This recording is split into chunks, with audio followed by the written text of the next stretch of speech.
Hi, hello everyone. I am Sabesan Sadanandan, Indian software engineer from BT Studio. Today we are going to talk about React best practices. The React best practices should follow in your React project. During my internship period in Cisco Labs, I received significant exposure to React.js.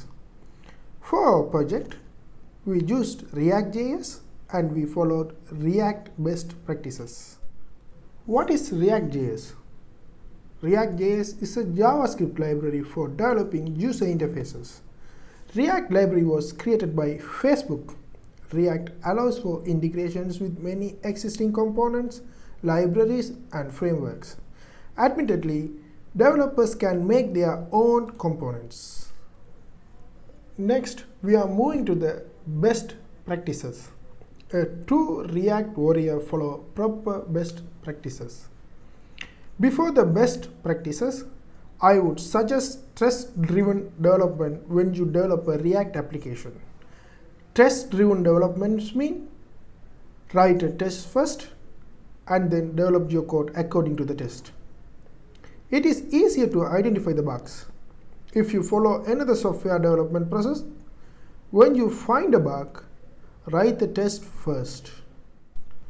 The first best practice is filed organization.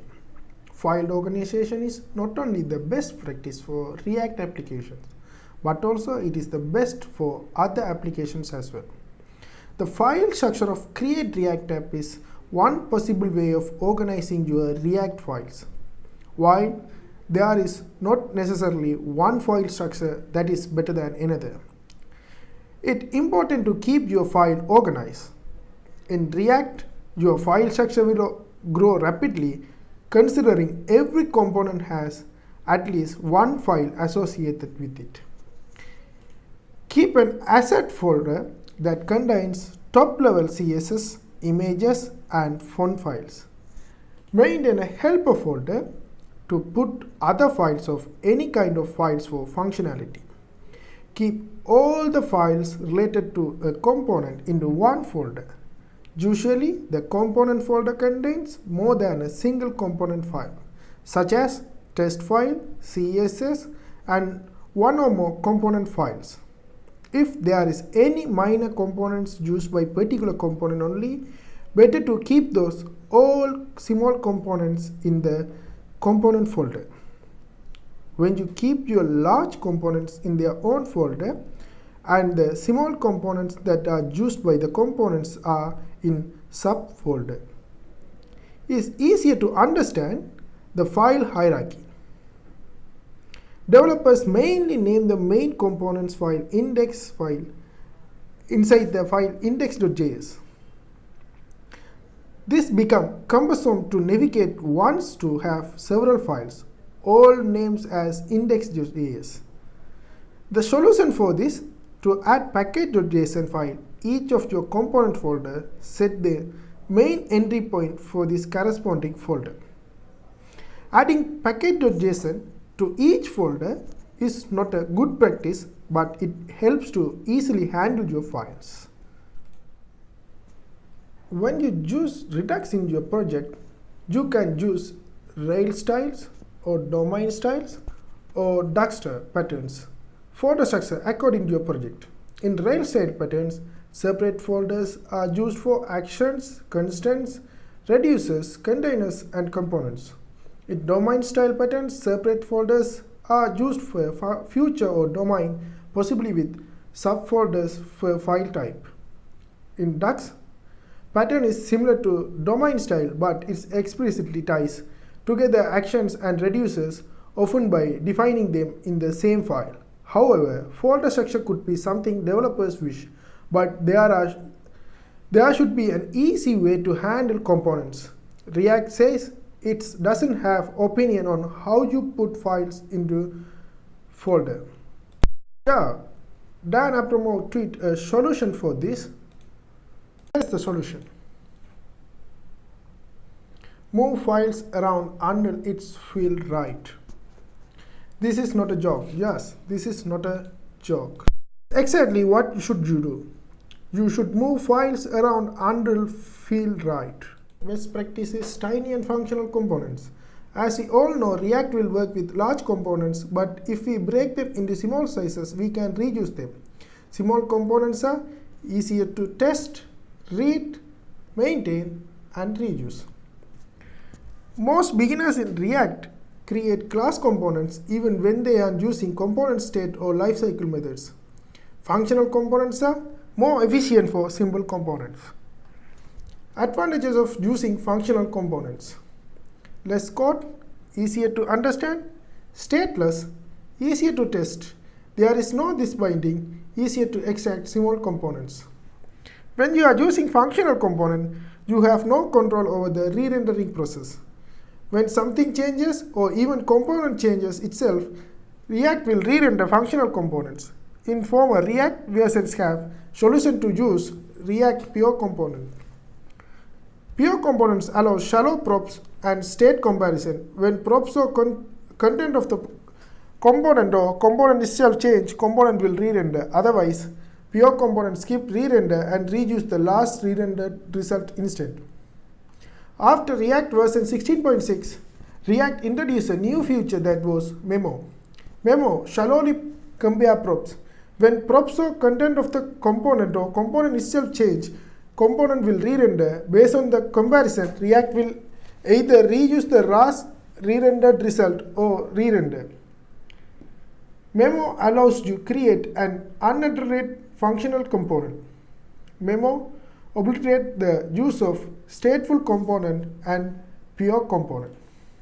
Best practice is reusability component and delete redundant code. By sticking to rule of one function is equal to one component, you can improve the reusability of component. What this means is that you skip trying to build a new component for functions if there already exists a component for that function. By reusing components across your project or across any number of projects, not only will you achieve consistency, you will be also contributing to the community. On the other hand, if any components become huge, unwieldy, and difficult to maintain, it's better to break up into many smaller components as required. A common rule for all code is to keep it as brief and concise as possible. It's no different here too, since React best practices also instruct you to keep code brief and precise. One way to do this is avoid duplications. You can achieve this by scrutinizing the code for patterns and similarities. If you find any, it's possible you are repeating code and there is scope to eliminate duplications. Most likely, a bit of rewriting can make it as concise. This relies heavily on the reusability principle in React. Let's say you want to add multiple buttons that contains icons instead of adding the markup for each button. You can simply use icon components that we shown in the slide. You could even go further by mapping everything into array. The fourth best practice is unnecessary divs. When creating React components, it's important to keep in mind that you are still building an HTML document. People tend to get divs in React, which ultimately leads to incorrect HTML. In the first example in the slide, the div would end up being the direct child of Jewel, which is incorrect HTML, versus below example where the li end up being the direct child of Jewel, formatting correct HTML.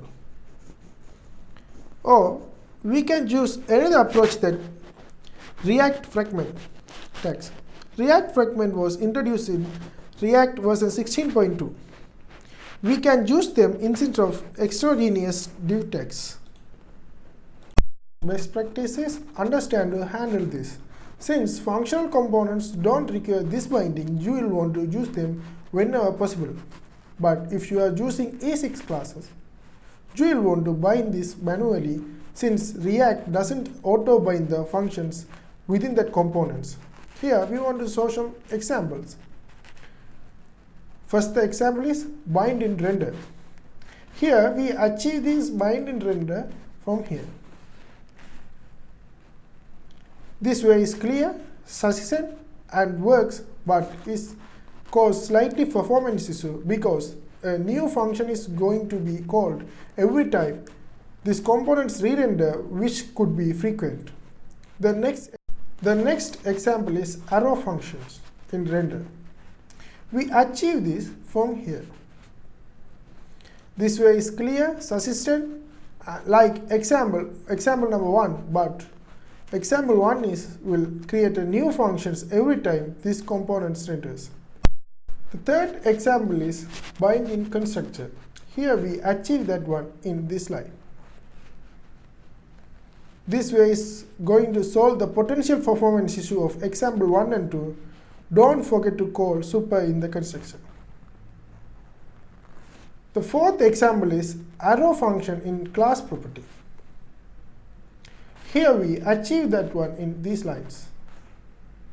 This way is very clean, readable, and it's going to avoid performance issue of example 1 and 2 and avoid the repetitions in example 3. Be aware, however, this method doesn't rely on experimental features and it's not official part of ECMAScript specifications. You are able to experiment language features by installing and configuring the Bubble package, and apps created by Create React App has many features enabled. In this slide, we are going to talk about 2 best practices. First one is don't use props during the initial state. The second one is don't initialize component states inside the class constructors. In the first heading, don't use props during the initial state. When you use props in the initial state, the problem is that the constructor is called when the component is created. So the constructor is only called once. If you change something to the props next time, the component state will not update and it remains the same as the previous value. You can fix the problem using React lifecycle method component.update. The component.update method updates the components when props changed. Component.update won't be invoked on the initial state, but using props in the initial state is not the best practice. Then, initializing state as class field is a best practice. Initializing components states with the constructor is not that much bad practice, but it increases the redundancy in your code and makes some performance issue. When you initialize the state inside the class constructor in unwantedly call super and remembering about props, it makes performance issue. Another issue is when you are going to initialize states inside the constructor, did you think about the number of lines that you need? What you need? Constructor? Super. So, do the best practices in your React programs. These React best practices improve your application's performance, your application's code, and your coding skills. Thank you.